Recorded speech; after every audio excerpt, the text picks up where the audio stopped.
जय हिंद दोस्तों, स्वागत है आपका और हमारा सफर आत्मनिर्भर बनने तक। तो जिस फ़ोन से आप ये वीडियो देख रहे हैं, क्या ये चाइनीज़ कंपनी का फ़ोन है? क्या आपके घर में जो टेलीविज़न है, जो आपके घर में एसी है, जो मिक्सी है, जो बल्ब है, क्या वो चाइनीज़ कंपनी के हैं? और जब कभी आपको कोई कहता है कि आपको चाइनीज़ प्रोडक्ट्स को बॉयकॉट करना चाहिए, तो आपको उनको क्या जवाब रहता है? क्या आप यह मानते हैं कि सिर्फ आपके बॉयकॉट करने से क्या फ़र्क पड़ जाएगा? अगर दोस्तों ये सेम थिंकिंग हमारे आर्मी के जवान सोचने लग जाएं, यही सेम चीज़ हमारे किसान सोचने लग जाएं, तो इस देश को अनाज कौन देगा? इस देश को सिक्योरिटी कौन देगा? दोस्तों, अगर आप चाहते हैं कि आपके फ्यूचर जनरेशन को बहुत सेफ, बहुत फ्री एनवायरनमेंट मिले, तो आपको अपनी थिंकिंग को बदलना पड़ेगा। आज के समय में पूरे एशिया में चाइना अपना दबदबा बनाने की कोशिश कर रहा है और चाइना यह मानता है कि आने वाले समय में वो यूएसए को रिप्लेस कर पूरी दुनिया की विश्व पावर बन सकता है। तो दोस्तों, आपने देखा होगा कि बहुत समय से चाइना कोशिश कर रहा है कि वो इंडिया को रीजन में दबाने की कोशिश करे।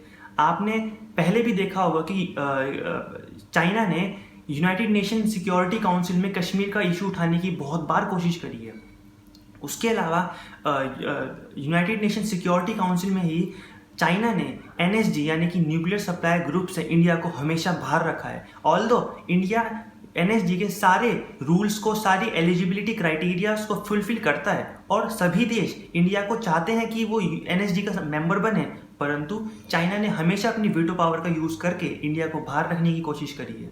उसके बाद चाइना ने अभी पाकिस्तान के साथ एक कॉन्ट्रैक्ट साइन करा है जिसमें चाइनीज़ गवर्नमेंट की कंपनियां पीओके में यानी कि पाकिस्तान ऑक्यूपाइड कश्मीर में एक बहुत बड़ा डैम बनाने जा रही हैं। और दोस्तों, मैं आपको बता दूं, अगर वो आने वाले टाइम में डैम का काम पूरा हो जाता है तो उस डैम से इंडिया को कहीं ना कहीं एक खतरा रहेगा। रीज़न, वो डैम इस तरह से बन रहा है, इस जगह पर बन रहा है कि आने वाले टाइम में अगर चाइना चाहे तो उस डैम के थ्रू एक बहुत पोटेंशियल एरिया इंडिया का वो फ्लड के अंदर ला सकता है। तो उस डैम से इंडिया को खतरा जरूर होगा। उसके बाद चाइना ने कई बार अरुणाचल प्रदेश की टेरिटरीज़ को और सिक्किम के कुछ एरियाज़ को, अक्साई चीन में और कई जगह पर हमारी काफ़ी टेरिटरीज़ को क्लेम करा है। आप समझने की कोशिश करिएगा कि वो चाइना ऐसा चाह रहा है कि वो इंडिया को चारों तरफ से उसको एक तरह से कंटेन करने की कोशिश करे। आपने देखा होगा कि लास्ट ईयर चाइना ने हम्बनटोटा पोर्ट, जो कि श्रीलंका में है, उसमें बहुत इन्वेस्टमेंट करी और जब श्रीलंका की गवर्नमेंट ने उस इन्वेस्टमेंट का लोन चुकाने से इनकार कर दिया तो चाइना ने उसके पोर्ट को 99 ईयर्स की लीज पर ले लिया। यानी कि अब वो उस जगह पर कब्जा बनाए हुए हैं जहां से वो Indian Ocean, Bay of Bengal और अरेबियन सी तीनों जगह पर अपनी एक सर्विलेंस रख सकते हैं। कोई भी ट्रेड होता है कहीं पर भी हो सकता है, वो उसको कभी भी ब्लॉक कर सकते हैं। उसके अलावा चाइना ने बांग्लादेश के साथ अभी रिसेंटली लास्ट के 10-15 डेज में एक ट्रेड एग्रीमेंट साइन करा है जिसमें उन्होंने ऐसा कहा है कि बांग्लादेश का कोई भी एक्सपोर्ट जो चाइना में जाता है उस पर वो 97% टैरिफ कम लगाएंगे। यानी कि अगर कोई प्रोडक्ट बांग्लादेश में बनता है और वो चाइना में एक्सपोर्ट करते हैं तो उस पर अगर पहले 100 रुपये टैरिफ लगता था, यानी कि 100 रुपये का टैक्स लगता था, तो अब वो सिर्फ 3 रुपये का टैक्स लगेगा। 97 रुपी यानी कि 97% उनको फायदा होगा। तो ये उन्होंने ट्रेड एग्रीमेंट बांग्लादेश के साथ साइन करा है।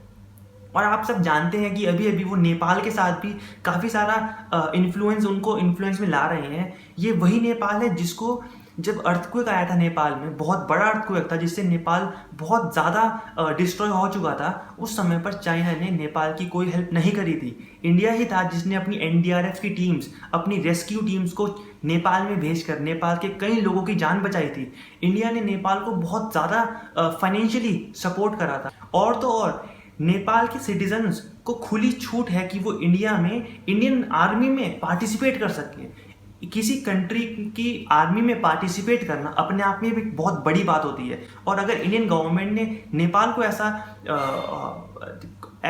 चांस, ऐसा स्पेशल अथॉरिटी दी हुई है कि वो इंडियन आर्मी में पार्टिसिपेट कर सकें, तो ये एक बहुत बड़ी बात होती है।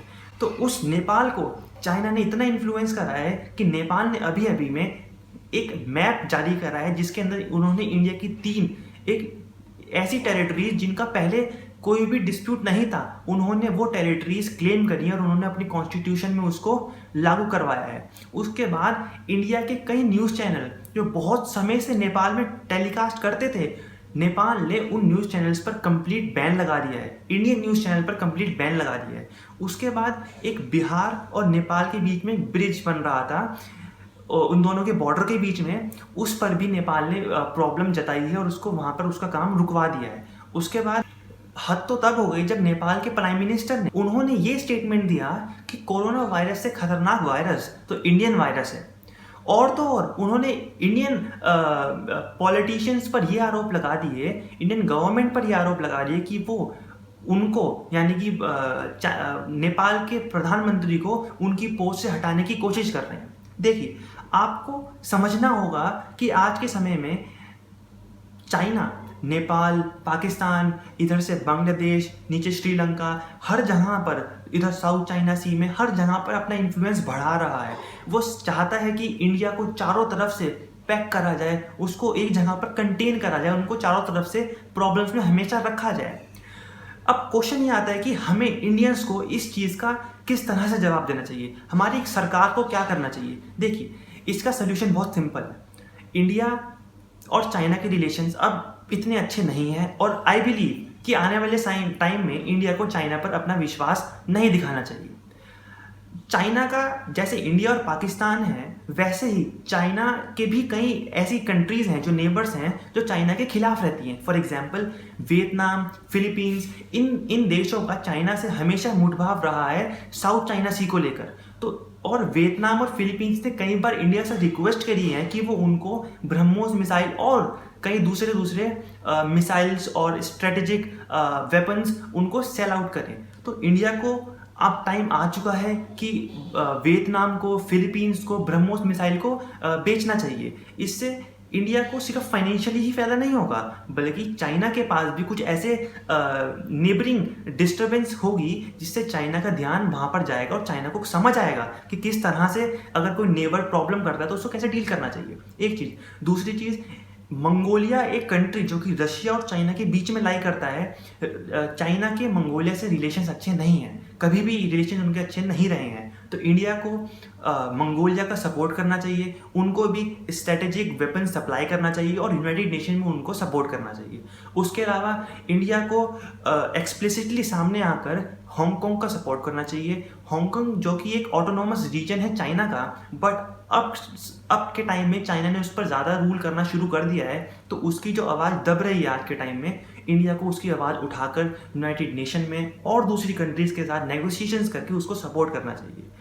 और सबसे इम्पॉर्टेंट, ताइवान कई बार ऐसा कहता रहा है कि वो WHO यानी कि वर्ल्ड हेल्थ ऑर्गेनाइजेशन की जो असेंबली होती है उसमें एक अपनी रिप्रेजेंटेशन चाहता है। वो चाहता है कि वो इंटरनेशनल बॉडीज़ में अपनी रिप्रेजेंटेशन रखे और उसको यह काम करने के लिए बाकी कंट्रीज़ का सपोर्ट चाहिए होता है। बट इंडिया ने कभी भी एक्सप्लिसिटली उसका सपोर्ट नहीं करा है ताकि वो इंडिया थोड़ा सा चाइना को अपीज कर सके। सो आई बिलीव अब टाइम आ गया है कि इंडिया को ताइवान का इशू फॉरेन समिट्स में उठाना चाहिए, यूनाइटेड नेशंस में उठाना चाहिए, ताकि एक स्ट्रॉन्ग मैसेज चाइना को जा सके।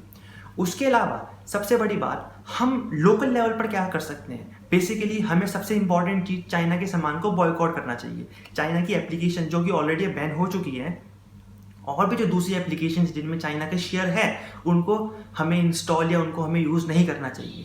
जो चाइना के प्रोडक्ट्स हैं हमें उनको यूज़ नहीं करना चाहिए।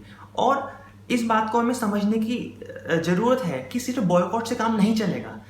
हमारा और चाइना का रिलेशन इस जगह पर आ गया है कि सिर्फ एक बॉयकॉट डजंट मीन एनीथिंग। अब हमें मेक इन इंडिया के इनिशिएटिव को और स्ट्रॉन्ग करना पड़ेगा, हमें उसको और बढ़ावा देना पड़ेगा। हमें अपने देश में हर चीज़ को मैन्युफैक्चर करना पड़ेगा, ताकि जहाँ जहाँ चाइना अपना सामान एक्सपोर्ट करता है, जो मार्केट चाइना के पास आज के टाइम में है, इंडिया आने वाले टाइम में उन सब मार्केट को कैप्चर करे। इंडिया सिर्फ प्रोडक्शन अपने ही गुड्स, अपने ही कंट्री के लोगों के लिए ना करे, बल्कि जहाँ पर चाइना एक्सपोर्ट करता है, इंडिया उन मार्केट्स को कैप्चर करे, ताकि चाइना को इकोनॉमिक लॉस हो। अब समय आ गया है कि चाइना को अपीजमेंट करने की पॉलिसी से हमें मुक्त होना पड़ेगा। हमें एक स्ट्रेटेजिकली एक गुड मैसेज चाइना को देना पड़ेगा। अब समय आ गया है दोस्तों कि अब छोटे छोटी चीज़ों से ध्यान हटाकर एक बड़ा सोचने की ज़रूरत है, बड़ा करने की ज़रूरत है। सो आई बिलीव आपको ये वीडियो अच्छा लगेगा। आप समझेंगे कि इस समय आपका और मेरा एज एन इंडियन क्या दायित्व बैठता है। सो थैंक यू दोस्तों, आशा है आपको वीडियो अच्छी लगी होगी। सब्सक्राइब करना ना भूलें और बी आत्मनिर्भर। Thank you.